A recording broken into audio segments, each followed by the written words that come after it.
જે સંપ્રદાયમાં ગાદીના ઝઘડાઓ હોય, ત્યાં ખૂનામરકી થાય, વિવાદો ઊભા થાય, તો એને સંપ્રદાય સારો સંપ્રદાય કઈ રીતે કહેવો? માનો કે સારા સાધુઓ હોય એમાં, પણ કેવા ઘણા ગાંઠ્યા હોય, આંગળીના વેઢે ઘણા એટલા જ હોઈ શકે.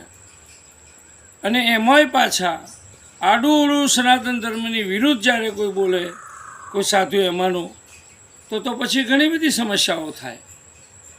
અને સનાતન સાધુઓની સાથે જો ઓરમાયું વર્તન આ લોકો કરતા હોય, રૂપિયાના જોડે દોડતા હોય, કેટલાક પેટન્ટ જે એમના ભક્તો હોય, અને અંદર ભક્તોમાં પણ જો ઝઘડા પેસતા હોય, તો સ્વામિનારાયણની ઘોર આ લોકો પોતે જ ખોદતા હોય છે.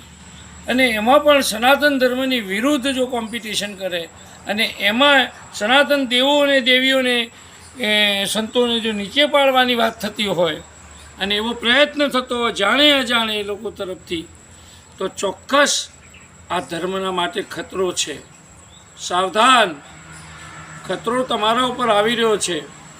માટે સ્વામિનારાયણના સંતોને, સારા સંતોને કરબદ્ધ પ્રાર્થના, ગંદા રાજકારણથી દૂર રહી, સનાતન ધર્મની સાથે રહી, તમારી શિક્ષાપત્રી, વચનામૃત, સંતોની પૂજા, સંતોનો પ્રેમ, પૂજા બધું કેળવો, એની અમારી ના નથી.